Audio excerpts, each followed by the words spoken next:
அழகே நான் விஎஸ் பேசுகிறேன். இனி நம்ம பார்க்க போகிற சீரிஸோட நேம் வந்து லெஃப்ட் ஹேண்ட் லைப்னு சொல்லக்கூடிய சைனீஸ் சீரிஸோடைய சீசன் 1 எபிசோட் 7 தான் நம்ம பார்க்க போகிறோம். இந்த சீசனுடைய ஃபைனல் எபிசோட் நல்லா மிஸ் பண்ணாமல் பாருங்கள். மேட்ச் உண்மையிலே தரமாக இருக்கும். அந்த அல்டிமேட்டான மேட்ச்சில் வர சம்பவங்கள் எல்லாமே வேறு லெவலில் போகும். முடிஞ்சளுக்கு பொறுமையாக பாருங்கள், அதுவே எனக்கு போதும். என்னுடைய எக்ஸ்பிளேஷன் பிடிச்சிருந்தா மட்டும் இந்த வீடியோக்கு லைக் போடுங்க. அதே மாதிரி இந்த சீசன் 1 பிடிச்சவங்க எல்லாருமே கமெண்ட்டில் பேஸ்கெட் பால் அமைச்சு போடுங்க, நான் பார்த்துங்க. சரிங்க சார், மேட்சோட கதை போட போகலாமா?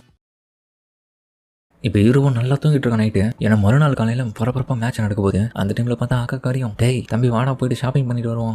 என்னெல்லாம் வர முடியாது, நாளைக்கு எனக்கு மேட்ச் இருக்கு, நீ வேணா போயிட்டு வா, கட்டாயமாக தூங்கணும். என்ன எப்படி பேசிட்டு இருக்கான்? டேய் பரவாயில்ல வாடா, கொஞ்ச நேரம் தான்டா. என்ன டிஸ்டர்ப் பண்ணாது, போயிட்டு வாரு, செம்ம கண்ணில் இருப்பான். அப்புறமா இவனை திருத்த முடியாது. சரிப்பா உன்னை டிஸ்டர்ப் பண்ணல. மணி 7:30 தான் ஆகுது, அதுக்கு வெளியே தூங்க ஆரம்பிக்கிறான் பாரு. அதுக்கப்புறம் அவன் கிளம்பின பிறகு ஹீரோவும் பார்த்தா 7:30 மணிக்கு தூங்க முடியாம நாளைக்கு என்ன நடக்குன்ற மாதிரி பார்த்து யோசிச்சுட்டு இருக்கான். என்னது குரூப் ஆஃப் டெத்தா? ஆமா, ரீஜனல் ஃபியூச்சர் பொறுத்த வரைக்கும் கிட்டத்தட்ட 8 டாப் ஸ்கூல் டீம்ஸ் கூட நமக்கு நடக்கும். அதுல 2 தான் முக்கியமானது. யூஹியன் நம்பர் 2 ஹை ஸ்கூல், அப்புறம் 2வது ஜிங் மெங்கியோ ஹை ஸ்கூல், 3வது நமக்கு நல்லாவே தெரிஞ்ச ஹேனா ஸ்டைல் லேகியன் ஹை. அவங்கள பத்தி நிறைய ரூமர்லாம் கேள்விப்பட்டிருக்க. ரொம்ப அக்ரெசிவா விளையாடக்கூடியவங்களாம். அவங்களுடைய ஸ்ட்ரென்த் அபாரமா இருக்குமா. கண்டிப்பா எதனாச்சும் ஒரு வகையில் அவங்க விளையாடுற எந்த ஒரு மேட்ச் இருந்தாலும் மற்றவங்களுக்கு அடிப்படுற மாதிரி பண்றாங்களாம். 3 டீமையும் நம்ம நேருக்கு நேரம் நின்று தோக்கடிக்கணும். கிட்டத்தட்ட 3 எதிர்த்துனா அதுல 2 ஜெயிச்சா கூட போதும். அது உங்க கையில தான் இருக்கு. நாளைக்கு எப்படியாச்சும் நாங்கள் ஜெயிச்சாகணும் சொல்லிட்டு ஹீரோ அதுக்கு யோசிச்சுட்டு இருக்கேன். அதுக்கப்புறம் பெய்ஜிங் சிட்டி ஹை ஸ்கூலுடைய பேஸ்கெட் பால் டோர்னமெண்ட்டை காமிக்க அப்படியேங்கப்பா எட்டுமே பார்க்க வேற லெவலாக இதுப்பான். என்னோட லைஃப்ல ஃபர்ஸ்ட் டைம் இந்த மாதிரி நேரத்துக்கு வரேன். இந்த மூமெண்ட்டுக்காக 3 வருஷமா காத்துட்டு இருந்து தொட்டு சிக்மா சொல்ல நிறைய ப்ரொஃபஷனல்லாம் வருவாங்க நினைக்கிறேன். இடத்துல எனக்கு ரொம்ப நர்வஸாக இருக்கு. எனக்கு அதை விட அதிகமாக இருக்குப்பா. நான் இங்கே வந்து விளையாடுறதுக்கான காரணமே யோயோ தான். நம்ம தோத்துருவோம்.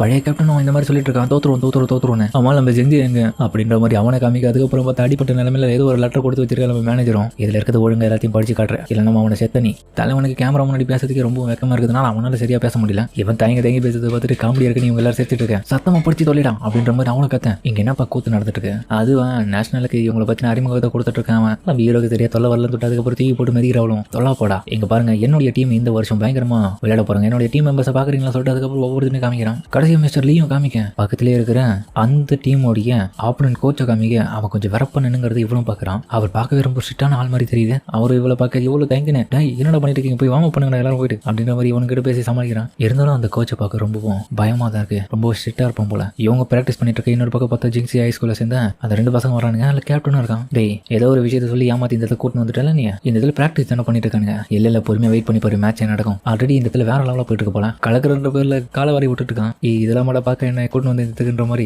கேப்டனும் தினசா பாக்குறான். இன்ட்ரெஸ்டிங்கான டீம் பா, இப்படிதான் அப்பப்போ ஃபன் பண்ணுவானுங்க. இன்னைக்கு ரொம்ப என்ஜாய்மெண்டா போகுது. உண்மை தான்டா. அதுக்கப்புறம் பார்த்தா நம்ம மேனேஜரும் இவனுக்கு 2 பேரும் போது சாத்திட்டு இருக்கான். ஒழுங்கா விளையாட தெரியாதா, பிராக்டிஸ் எப்படி சொதப்பீங்க. அப்புறம் கேப்டனும் இங்க நடக்கிற விஷயத்தெல்லாம் பார்த்துட்டு, டேய் நீ ஒன்னு அந்த பொண்ணுக்காக இந்த இடத்துக்கு வரலையே, நீ அட கடவுளே, அவனுக்கு 2 பேரும் அந்த பொண்ணு கிட்ட ரொம்ப க்ளோஸா இருக்கானுங்க. அவனால சும்மா விட மாட்டான்னு சொல்லி இவன் காண்டில் பேசிட்டு இருக்கு. இவனும் பார்த்துட்டு டேய் அப்போ இவளுக்காக தான் வந்து இடம் இந்த இடத்துக்குன்ற மாதிரி பாக்குறான். அப்புறம் நம்ம மேனேஜரும் அந்த இடத்துல மேலே பார்க்க ஜின்ஷேவை சேர்ந்தவனுங்களா ஹாய் சொல்ல, இவனுங்க எதுக்கு இங்கே வந்தானுங்க? அங்கே பாடுறா, நீங்கள் விளையாடுற மேட்சை பக்கத்துக்கு அவனுங்களே வந்திருக்கானுங்க. நீங்கள் அவனுக்கு முன்னாடி சீனை போட்டே ஆகணும். அதுக்கப்புறம் இன்னொரு பக்கம் பார்த்தா யோமாவும் அந்த குட்டி பையனும் வந்துட்டு இருக்காங்க. அப்போ இன்னைக்கு ஒயிட்டர் வச்சுட்டு இருக்கிற ஒன்று பையன் இருக்காங்க, நம்ம கூட விளையாடுவானே, அவனுடைய டீமுக்கு மேட்ச் ஆப்பா இந்த இடத்துல வேற லெவலில் போக போகுது. நானே இதே மாதிரி ஃபியூச்சரில் ஒரு நாள் விளையாடுவேன்னு நினைக்கிறேன். நீ என்ன சொல்றியாமோ அப்படின்ற மாதிரி சொல்லிட்டு இருக்கேன். அவன் பார்த்து வேற அவனு பார்த்துட்டு வந்துட்டு இருக்கான். அப்போ அந்த டைம் பால் அவன் கிட்ட வர, டே அந்த பால் தூக்கி போறான்னு சொல்லிட்டு ஒருத்தவங்க கேட்க அவனை ஷாக்கா பார்க்கறான். டே நீ யோமாவா? இவனும் ஒன்று பக்கம் அவனை பார்த்துட்டு ஷாக்காவே பார்த்தே ரொம்ப நாள் ஆச்சுடா, எப்படி இருக்கேன் இந்த இதில் ஒன்று பார்ப்பேன், நான் கொஞ்சம் கூட எதிர்பார்க்கல அப்படின்ற மாதிரி அவன் கையை கொடுத்து நல்லா விசாரிக்கிறான். பட் ஆனால் நம்ம ஆளை பற்றி உங்களுக்கே தெரியும், எந்த ஒரு விஷயத்தையும் கலந்துக்க மாட்டேன், எவனையும் கண்டுக்க மாட்டேன்ற மாதிரி அந்த இடத்துல கிளம்ப பார்ப்போம். அப்படியே அந்த குட்டி பையனை கொண்டு கிளம்ப. இன்னொரு பக்கம் பின்னாடி இருக்கணும் கடுப்பானதுல பழைய பகையை உள்ள வச்சுக்கினேன். இவ பாலை தூக்கி போட்டு வம்பு இருக்கிறான் நம்ம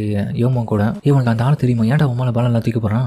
தெரியாத மாதிரியே நடிக்காதரா. என்னாச்சு உனக்கு மிஸ்டர் ஃபார்மர் டீம்மேட்? வழக்கமா நீங்க எந்த இடத்துக்கும் வர மாட்டீங்களே, இப்போ எப்படிங்க வந்தீங்க? எனக்கு அதான் புரியல. இந்த இடத்த விட்டு வெளியே போ. அதெல்லாம் கண்டுக்காம இன்னமும் போயிட்டு அவங்க கிட்ட சண்டை போடலான்னு பார்ப்போம். அந்த டைம்ல பார்த்து ஹீரோ குறுக்கால புந்து, டேய் வந்து என் மேட்ச் விளையாடியா, எதுக்கு அவங்க கிட்ட போயிட்டு பிரச்சனை பண்ணிட்டு இருக்கேன்? அவனே அமைதியான பையன், இவன் அமைதியானவனா? முதல்ல நீ யாரு, எதுக்கு என் பிரச்சனையில கூறுக்க வர? அது அவன் வந்து என்னுடைய ப்ரோடா, பிரதர். அவன் என்னது இவன் உன்னுடைய பிரதரா? அப்போ அவங்ககிட்ட சில விஷயங்கள் அவங்ககிட்ட கேட்கட்டாமா? அவன் இதுக்கு முன்னாடி பண்ண விஷயங்கள்லாம் அவங்க கிட்ட சொல்லியிருக்கானா?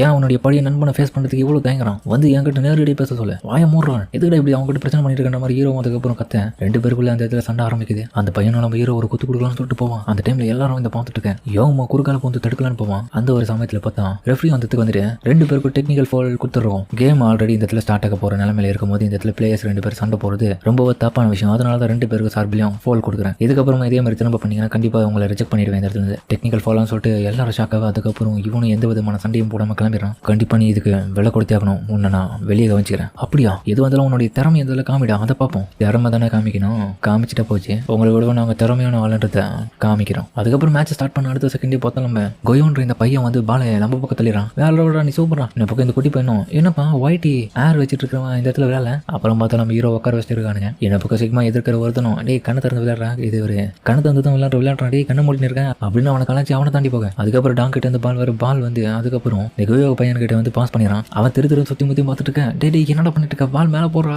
அது பேஸ்கெட்ல போறான்ற மாதிரி நம்ம சிக்மாவை சொல்ல. அடுத்த செகண்ட் அவனை போட்டுறான். அவன் இருக்கிற ஹைட்டுக்கு ஜம்ப் பண்ணி போட்டுறான் அசால்ட்டான். அவனுக்கு ரொம்ப பெருமையா இருக்குனே, நான் கோல் போட்டனே, இதுக்கு அப்புறம் என்ன ரொம்ப பிடிக்கும். இவன் பண்றதெல்லாம் பார்த்துட்டு டேய் என்னடா உலகத்தையே ஜெயிச்ச மாதிரி இவ்வளவு சந்தோஷப்படுறான் அப்படின்னு எல்லாரும் ஒரு இது மாதிரி பாக்குறாங்க. இதெல்லாம் பெருமைப்பட்ட எப்படி இன்னும் நிறைய இருக்கு. விளையாட கோச்சும் பார்த்தா இப்பதான் கோயோ விளையாடுற மூட்லயே வந்திருக்கான். வேற லெவலா இப்பதான் ஆரம்பிக்கிறான். என்ன விளையாடுறான் அவனே தயங்கிட்டு இருக்கான். என்ன மேட்ச்ல இறக்கி விட அப்பயே இறக்கி விடுவேன் அமைதியாரு, எனக்கு தோணும் போது நான் அவனை இறக்குறேன். அப்புறம் பார்த்து நம்ம கோவம் தலைமையில ஒன்று அடிக்கிறான். டெக்னிக்கல் ஃபால் வாங்கிட்டு உடனடியே போய் விளையாடணுமா, நீ பண்ண மாதிரி எப்படி தான் உட்காந்துட்டு இருக்கணும். டெக்னிக்கல் ஃபால் 2 முறைக்கு மேலே வாங்கிட்டேன் அவனை. அதுக்கப்புறம் உன்னால இந்த இடத்துல விளையாடவே முடியாது. அதனால முடிஞ்சளவுக்கு யாருக்கிட்ட எந்த விதமான பிரச்சனையும் பண்ணிக்காம ஒழுங்கா நீங்க விளையாடுங்க. அப்புறம் ஜிங்ஸியோட நிலைமை ரொம்ப மோசமா இருக்குன்றியாப்பா அப்படின்னு ஒரு பொண்ணோட வாய்ஸ் கேட்டுட்டு, ஆமா இந்த முட்டாளால தான் எவ்வளவு பெரிய பிரச்சனை. ஒரு நிமிஷம் பிரசிடென்ட் நீங்க என்ன பண்றீங்க, நான் மேட்ச் பார்க்க வந்தேன். அதுக்கப்புறம் பிரசிடென்ட் வந்திருக்க பார்த்துட்டு சீக்கிரமாவும் என் ஆள் வந்துட்டாடா பிரசிடென்ட், உங்களுக்காக நான் நிறைய கோல போறேன், கவலைப்படாதீங்க. அவ இவ்வளவு பார்த்து கை காமிதை பார்த்துட்டு அவங்க என்னதான் பாக்குறாங்க, டே பால போடுறா நான் யாரும் காமின்னு சொல்லிட்டு அதுக்கப்புறம் அவன் சீனம் போடுறான். அவன் அதுக்கப்புறம் அவனும் ஒரு பாயிண்ட் போடுற. இது எல்லாமே என்னுடைய பிரசிடென்ட்டுக்காக தான். அவங்க என்ன பார்த்து சிரிச்சிட்டாங்க. குரூப் ஆஃப் டெத் நைட் அதுக்கப்புறம் ஆப்பனண்டா இருக்கிறேன் எந்த பயலும் நம்ம கோச்சை ஒருத்தனை பார்க்குறான். அவனும் சிக்னல் கொடுக்க. அதுக்கப்புறம் விளையாட்டு இப்போ கொஞ்சம் கொஞ்சமாக மாற போகுது. எல்லாமே சாதகமாக அந்த ஸ்கூலுக்கு தான் போக போகுது. பொசிஷன் 1 எப்படா அப்படின்ற மாதிரி முன்னாடி இருக்கிறவங்க கூட பேசி அவனை கொஞ்சம் திசை திருப்பேன். பின்னாடி பார்த்தா இன்னொன்று டக்குன்னு வந்து டிஃபென்ஸ் பண்ண. அதுக்கப்புறம் அவங்ககிட்ட இருந்து பால் எடுத்துக்கிட்டு டக்குன்னு பார்த்தா நம்ம பால் செம வேகமாக போயிட்டு நம்ம கோயாவும் மீறி கோல் போட்டுறான். இது ஃபவுல் இல்லையா அப்படின்ற மாதிரி நம்ம மேனேஜரும் பார்த்து ஷாக்காவேன். ஃபவுலா, அதுக்கெல்லாம் வாய்ப்பே இல்லை, இது ஒன்றும் ப்ராக்டிஸ் பண்ணுற கேம் கிடையாது ஒன்று. அதுக்கப்புறம் பார்த்தா எல்லாமே அவங்களுக்கு சாதகமாக தான் போகுது. நம்ம சிக்மா எந்த பால் எடுத்து மற்றவங்களுக்கு பாஸ் பண்ணாலுமே அது டிஃபென்ஸ் பண்ணுற வகையில் குறுக்கால போந்து இந்த பையனும் எடுத்து எப்படியோ ஒரு வழியாக கோல போட்டுறான். நம்ம டாங்காலையுமே எதுவுமே பண்ண முடியல. அவனும் பார்த்துட்டு ஷாக் ஆகுறான், என்னடா இவங்க எவ்வளோ கோஆப்ரேட் பண்ணுறாங்கன்னு. மேலே ஒரு ஜிஞ்சியை சேர்ந்த இவனுங்களும் இப்போ கேமுடைய ஃபுல் கண்ட்ரோல் வந்து லிங்கியோன் சொல்லக்கூடிய இந்த ஸ்கூல் கிட்ட தான் இருக்கு. சரியா தான் சொல்கிறேன். இவங்க கிட்ட சரியான வகையில் டிஃபென்ஸ் எதுவும் சரியாம இல்லை. அதனால தான் பிரச்சனையா இருக்கு. அவங்க டிஃபென்ஸ் சூப்பராக பண்ணுறாங்க. ஜிம்பே வேலை பாயிண்ட் எடுக்கிறது ரொம்ப கஷ்டமாக போகுது கொஞ்சம் கொஞ்சமாக. அதுக்கேற்ற மாதிரி அவன் சொன்னது போல ஒவ்வொருத்தரும் டிஃபெண்ட் பண்ணுற பேரில் பால் இவனுக்கிட்டே தட்டி கோல் ஈஸியாக அசால்ட்டாக போட்டுட்டே இருக்காங்க. இப்படியே போச்சுன்னா நம்மளால ஜெயிக்க முடியாது, ஏன்னா உள்ளே இருக்காங்க சொல்லிட்டு அதுக்கப்புறம் நம்ம ஹீரோவும் கேட்க, டேய் நீ உள்ள வந்தா இன்னும் தோத்து தான் போவானு, நீ அந்த இடத்துல உட்காந்து பெஞ்சு தைக்க தான் லாக்கி டைம் இருந்தால் எனக்கு பெஞ்சு தொடச்சி வேணா நான் வந்து உட்காரத்துக்கேன். நீ எல்லாம் போயிட்டு திறமையை பற்றி பேசுகிற பார்த்தியா, நான் ரொம்ப பயந்துட்டேன்டா அப்படின்ற மாதிரி ஹீரோவை கலாய்க்காம ஒன்றும் காண்டவரான். ஆக்சுவலி அவனுடைய நம்பர் வந்து 21, பேர் வந்து ஹே காங். அதுக்கப்புறம் ஹீரோவும் பாத்ரூம் வந்துட்டு செம்ம கடுப்பாகுது, எதுக்கு இந்த கோச் இந்த மாதிரி பண்ணிட்டு இருக்கேன்னு தெரியல. உள்ள போயிட்டு நான் விளையாடணும் நேற்று மேட்சை மாற்றிட்டு இருப்பேன். அது மட்டும் இல்லாமல் அந்த நம்பர் 21 நான் சும்மா விட மாட்டேன், ரொம்ப வெறுப்பேற்றுறேன் அப்படின்ற மாதிரி ஹீரோ புலம்பிட்டு அதுக்கப்புறம் வெளியே வரேன். வெளியே வந்து இவன் வெயிட் பண்ணிட்டு இருக்காண்டே, என்ன ரொம்ப பயமுத்துறா, எதுக்கடா இப்படி பயமுத்துறேன், என்ன வேணும் உனக்கு. எங்க பாரு ஹீ காங்கோடைய முக்கியமான வெப்பன் ஆக்சிலரேஷன் தான். அவனுடைய பேர் ஹீ காங்கா, உனக்கு எப்படி தெரியும்? ஆமா ஆல்ரெடி உனக்கு தெரிஞ்சிருக்கும், ஏன்னா அவன் வேறு எதுவும் டீம்மேட் சொல்லிட்டு இருக்கான், பழைய விஷயம்லாம் சொல்லிட்டு இருக்கான். என்ன இருந்தாலும் பாரு நான் எப்பயுமே உனக்கு சப்போர்ட் பண்ணுறேன் தான், அதனால எவனையும் உன்னை நினைக்க விட மாட்டேன். அது மட்டும் இல்லாமல் தயவு செஞ்சு நீயாச்சும் எனக்கு கொஞ்சம் சப்போர்ட் கொடுக்குறான். நீ சப்போர்ட் கொடுக்கணும் கூட எனக்கு பிரச்சனை இல்லை, எங்க சைடில் இரு. அதனால கண்டிப்பாக நாங்கள் இந்த மேட்ச்சில் ஜெயிக்காம விட மாட்டோம். ஜெயிச்சு அதுக்கப்புறம் நான் உங்ககிட்ட வந்து கேட்பேன் எங்களுடைய டீம்ல சேர சொல்லி அப்படின்ற மாதிரி ஹீரோவை சொல்ல. டே ஆனா கேனெல்லாம் வேணாம், ஆமா இல்லைன்னு மட்டும் சொல்லு, அடுத்த கேம்ல நீ பாப்படா அப்படின்ற மாதிரி இவன் சொல்லவும் அவனுடைய ஃப்ரெண்டுக்கான தான் ஞாபகத்து வரான். அதுக்கப்புறம் டைம் மட்டும் கொடுக்க பார்த்தா 14 பாயிண்ட் எடுத்துட்டு இருக்கானுங்க. நம்ம பாருங்க வெறும் 5 பாயிண்ட் தான். ரொம்ப கஷ்டமா இருக்கு. அந்த கோச்சு பக்காவை இவங்க எல்லாருக்கும் பிளான போட்டு கொடுக்குறான் அப்படின்ற மாதிரி அவனுக்கு பேசிட்டு இருக்க. இன்னொரு பக்கம் நம்ம சிக்மாவும் டாங் பொசிஷன் எல்லாத்தையுமே நம்ம இப்போ மாற்றியாக்கணும். இதுக்கப்புறம் நான் எந்த பால் எனக்கு கிடைச்சாலும் நான் இதுக்கப்புறம் உனக்கு தான் நான் பாஸ் பண்ண போறேன், நீ முன்னால முடிஞ்சளுக்கு எவனையும் விடாத. அதுக்கப்புறம் அவனுக்கு சொன்னீங்க மாதிரியே நம்ம சிக்மாவும் இப்போ பால் எல்லாத்தையுமே நம்ம டாங்குக்கு பாஸ் பண்றான். எல்லாரும் அதுக்கப்புறம் ஹெல்ப் பண்றாங்க அவனுக்கு. அப்புறம் நம்பர் 21 கிட்ட இந்த பால் வர டாங் உள்ள பூந்து அந்த பால் எடுத்துறான். இவனை தடுக்கலாம்னு பார்க்க டிஃபென்ஸ் எதுவுமே பண்ண முடியாது. டாங் கிட்ட அடிச்சு சேதற விடுறான் அவனை. அதுக்கப்புறம் அந்த சம வேகமா போயிட்டு கோலை போட்டுருவான். என்னடா உங்ககிட்ட ஸ்கில்லே இல்லை போலியே அப்படின்ற மாதிரி மேட்ச் இப்பதான் சூடு பிடிக்குது. பரவாயில்லையே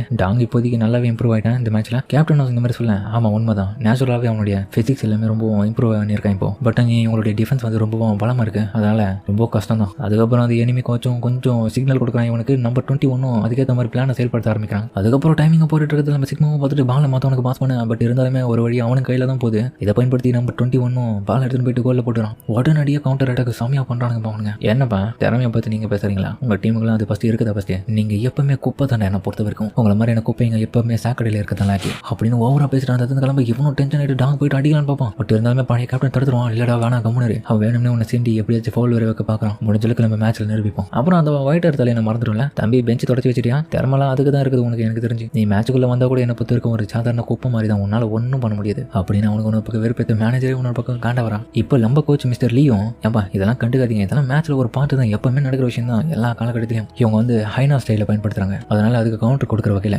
ஜெங்ஸே இப்போ நீ இறங்கு அப்படின்னு அவர் தட்டி கொடுக்க. எப்பா அடியோ ஒரு வழியா எனக்கு வாய்ப்பு கொடுத்துட்டீங்களா. இப்போ நம்ம ஹீரோ உள்ள இறங்கினவனே ஆட்டமே மொத்தமாக மாற போகுது. அதுக்கப்புறம் மொத்தம் நம்ம கோயாவும் ஹைட்டா பிறந்து பாலம் போடுறது தயாரா இருக்கான். என்னடா இவன் பண்றான் மாதிரி ஷாக்காவே. நம்ம ஹீரோ 10 நாளாவே சொல்லியிருப்பான், இங்க பாரு நீ ரொம்ப வாங்கிட்டு இருக்கனால உனக்கு விஷயம் ஃபுல்லாவே தெரியும் யார் யார் எந்த இடத்துல இருக்கான்றது. அதுக்கேற்ற மாதிரி நாங்க உனக்கு ஸ்பேஸ் ஏற்படுத்தி கொடுக்குறோம், நீ எங்க கிட்ட பால் பாஸ் பண்ணு, உன்னை நம்பி தான் இருக்கும்னு சொல்லிட்டு அதுக்கப்புறம் 2 பேரும் வந்து திருந்து அவனுக்கு சப்போர்ட்டிவாக இருக்கேன். அவன் பால் பாஸ் பண்ண அடுத்த செகண்ட்ல நம்ம ஹீரோ அதுக்கப்புறம் வாங்கி சம வேகமா போவான், கோலை போட்டுருவான். வேற லெவலியா நீ அப்படின்ற மாதிரி எல்லாரும் பாராட்டேன். பரவாயில்ல நல்லா தான் விளையாடுறாங்க பிரேக் அப்புறம் அப்படின்னு ஜென்சியோடைய கேப்டனும் இந்த மாதிரி சொல்ல பக்கத்தில் இருக்க பாலும் என்ன இருந்தாலும் அந்த பொண்ணு இவனை தானே பாராட்டான், எனக்கு சுத்தமாக முடியல, அவனுக்கு சும்மா விட மாட்டேன்ற மாதிரி இவன் கடுப்பாகிறான். இதுக்கெல்லாம் என்னால் டென்ஷன் வரான்ற மாதிரி அதுக்கப்புறம் கேப்டன் பார்த்துருக்கேன். அதுக்கப்புறம் ஹீரோவும் தன்னால் முடிஞ்சளுக்கு நிறைய கோலை போட ஆரம்பிக்கிறான். இவனே உன பக்கம் வாய போனது பார்க்குறான். என்னப்பா பெஞ்ச் துடைக்கிறான்னு சொல்லியிருந்தேன், உன் பெஞ்சு நீயே போயிட்டு ஏச்சு துப்பி தோடி என்னால் துடைக்க முடியாது, வேணா நான் வேணா அதில் உட்காந்து ஏஞ்சிறேன், அதையும் தொடச்சிவி, ஏன்னா அதுக்கெல்லாம் உனக்கு திறமை இருக்குல்ல அப்படின்ற மாதிரி ஹீரோ அவனை கலைக்க அவன் இன்னமும் காண்டா வரான். அதுக்கப்புறம் ஒரு இடத்துல நம்ம ஹீரோ திரும்பியும் 21 டஃப் கொடுத்துட்டு அவன் கிட்ட போயிட்டு கோலை போடலான்னு பார்க்க, பட் இருந்தாலுமே அவன் தடுக்க வருவான். உன்னை நான் கோல் போட விட மாட்டான்னு சொல்ல, நான் போட மாட்டேன் அவன் போடுவன்ற மாதிரி டாங் கிட்ட கொடுக்க டாங் அதுக்கப்புறம் வந்து கோலை போடுவோம் பாருங்க. இவன் அப்படியே கீழே வந்துட்டு பயந்துருவான். இப்போ பேசுறான் திறமை இருக்குன்னு தானே சொல்லியிருந்தேன், இப்போ ஒரு வார்த்தை பேச பார்க்கலாம். அதுக்கப்புறம் அவனை ஹீரோ கிட்ட போயிட்டு அவனை விட வைக்கிற மாதிரி பால் அதுக்கப்புறம் எடுத்துன்னு போக பார்க்குறான். பட் இருந்தாலுமே நம்ம டாங் கரெக்டாக மேலே பறந்து பால் எடுப்பான் பாருங்க. என்னது எப்படி அவன் தான் அப்படின்ற மாதிரி பால் அதுக்கப்புறம் அவன் தட்டி விட அந்த பால் ஒன்றரை பக்கம் போயிட்டு இருக்க, எல்லாரும் பார்த்து ஷாக் ஆகிட்டு இருக்கேன். டாங் கீழே தரையில காலை வைப்பான். அந்த ஒரு சமயத்தில் இவன் மேலே காலை மிதிச்சு ஃபோல் வாங்கிட கூடாதுன்றதுக்காக தள்ளி வைக்கலான்னு பார்ப்பான். பட் ஆனால் இவன் வேணும்னு வச்சிருவான். அதனால வந்து நம்ம பாலால் மெரிக்க முடியாதனால காலை அப்படியே சுற்றி உடச்சிக்கும் காலை. அவன் உன்னை பக்கம் கதறிட்டு இருக்கான். எல்லாரும் பார்த்துட்டு ஷாக் ஆகிறாங்க. நான் டாங் நல்லா தானே இருக்குன்ற மாதிரி எல்லாரும் வந்து விசாரிக்க அவனால சுத்தமாக முடியல. கோச்சும் சரி கொஞ்சம் பிரேக் எடுத்துப்போம், இவன் காலில் ஃப்ராக்சர் ஆகிருக்கு லைட்டா. ஹீரோ ஒன்று பக்கம் பார்க்குறான். கண்டிப்பாக இது அவள் வேணும்னே விழா மாதிரி இல்லை, இது ஆக்சிடென்டாக இது நடக்கல அப்படின்னு நம்ம 21 பார்க்க அவள் வெள்ளத்தனமே உனக்கு திரும்பி பார்ப்பான் பாருங்க. வேணும்னே இவன் காலை உடச்சி விட்ட மாதிரி பார்க்குறான். ஹீரோ இதை பார்த்துட்டு அட கடவுளை இந்த நாய் தான் இது காரணமா, இவனை சும்மா விட மாட்டேற மாதிரி கோவத்தில் அவனும் அடிக்கிறதுக்காக ஹீரோ தயாராக இருக்கான். அதோட இந்த எபிசோட அதாவது சீசன் 1 கடைசி எபிசோட முடிக்கிறாங்க. கண்டிப்பாக சீசன் 2 இதோடய வந்துடும். அதுவும் கொஞ்சம் எபிசோடு தான், முடிஞ்சளவுக்கு நான் சீக்கிரமாக போட்டு ட்ரை பண்ணுறேன். நீங்களும் முடிஞ்சளவுக்கு பார்த்து சப்போர்ட் பண்ணிடுங்க, அதுவே எனக்கு போதும். கண்டிப்பாக மேட்ச் உண்மையிலே பிரமாதமாக போயிட்டு இருக்குன்னு நினைக்கிறேன். கடைசியில் ட்விஸ்ட் மேலே ட்விஸ்ட்டாக வச்சுட்டானுங்க. பொறுமையாக வெயிட் பண்ணி பாருங்க, அதுவே எனக்கு போதும். சரிங்க, இதோட எந்த வீடியோ முடிச்சுப்போம்.